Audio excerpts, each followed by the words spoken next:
What's up, world? Welcome back to Cancel Thoughts. It's your boy, Better Days here. The term black fatigue has been going viral on the internet very recently, and I want to talk about it today. And from what I've seen, it kind of refers to the fact that people are really tired with some of the ratchet, bad behavior that some black people exhibit. And if I'm being 100% honest, guys, I wholeheartedly agree with them. So today I want to show you guys a video from a guy who kind of goes over the topic and what it kind of means. But before we get into it, you guys already know I'm about to ask you guys to do me a solid and hit that like and subscribe button for more content. I'm trying to make sure as many people find this channel as possible. And the only way I'm gonna do that is with you guys' help.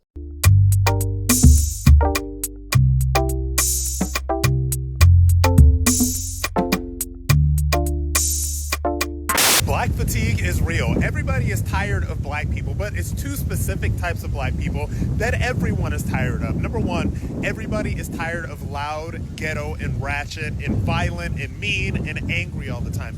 Everybody is tired of them. Nobody wants to deal with them. Even other black people do not want to deal with these people. You know when you see them in public, you know when they're gonna give you attitude at the CVS. Everybody knows it and they want to avoid it. The second group of black people that... Before he gets into the second group of black people, when he says that everybody is tired of them, he's not lying. One of the things that I've noticed when having this conversation is a lot of people have been trying to make this seem like it's a racism argument and it's just white people that feel this way. No.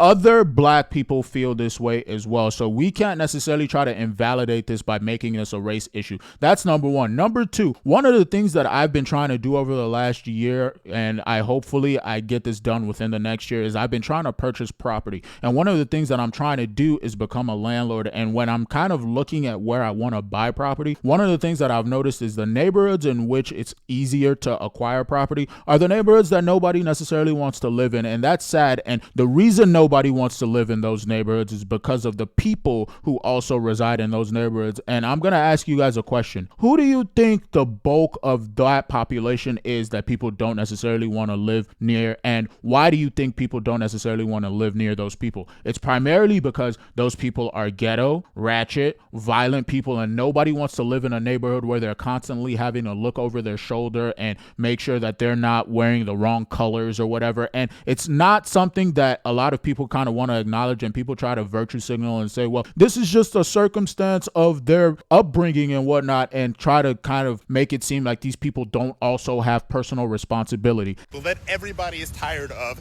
is this sort of like fake black bougie intelligentsia who kind of like walks around telling everybody how they're supposed to think or speak or act when it comes to anything black. These are the most privileged black people in the world. These people have built enormous platforms and have so much money, and yet they are still perpetual victims all the time. And all they ever do is lecture white people about how to talk to or about black people, and then they lecture other black people if they don't talk or think or speak in ways in which they approve.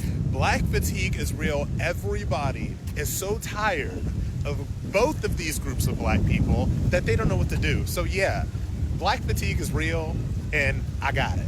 That's the end of the video there, and he's 100% correct. And what this boils down to me is two things. People are tired of bad behavior, and people are tired of pretentiousness. And we obviously saw that with the results of the last election, and I think a lot of people are starting to take a stand. A lot of people are just not going to be dealing with bad behavior in their lives anymore. Life is getting harder and harder, and people are already having it hard economically right now. The last thing people want to deal with is other people's bad behavior. That's number one. Number two, when he talks about the black bourgeoisie or whatever, these people who think that they know better than other people, everybody despises those people as well, because again, as he mentioned there, they're too liberal and pretentious. These people are all privileged. They're all essentially living in a bubble that don't necessarily interact with the real world, and they think that they know better for you what you are experiencing for yourself. And it's just, to me, those people need to shut the hell up. The final point that I want to make, in going back to what he was talking about in the whole black people are also tired of other black people thing, and people kind of trying to make this a race thing, is that,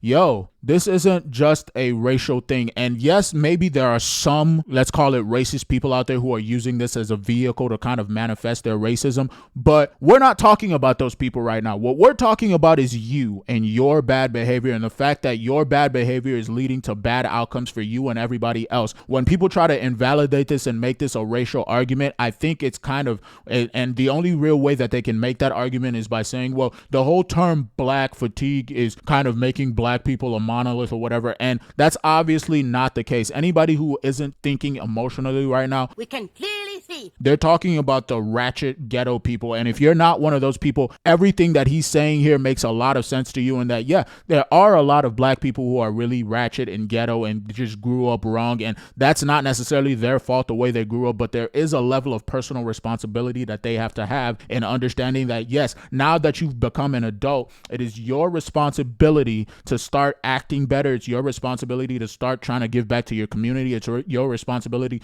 to start trying to have better outcomes for your community. And the only way you do that is by holding each other accountable. And if we're not capable of doing that, I don't want to hear you guys talking about how white people are kind of racist and how other people don't necessarily want to see us succeed, especially when the biggest leading determining fact to black death in this country is black on black crime. I don't want to hear that nonsense anymore. We need to start taking personal responsibility for ourselves. Yes, there are racist people out there. We'll talk about them when the time is appropriate. Right now, we need to focus on you and we need to focus on us. I'm going to leave it there, guys. Let me know what you guys think in the comments down below about the entire black fatigue debate, and what do you guys think about it? And do you guys notice in your own personal life that you guys try to avoid some of these people as well? I know for a fact that I avoid these people and I don't necessarily want to live near these people whatsoever. And one of the things that bothers me is when some of these people exhibit these behaviors. It is kind of a reflection of all of us, but we need to hold ourselves accountable in that regard. As always, I want to thank you guys for joining me on this video. You guys could have been anywhere else in the world, but you chose to be here with me, and I really do appreciate you.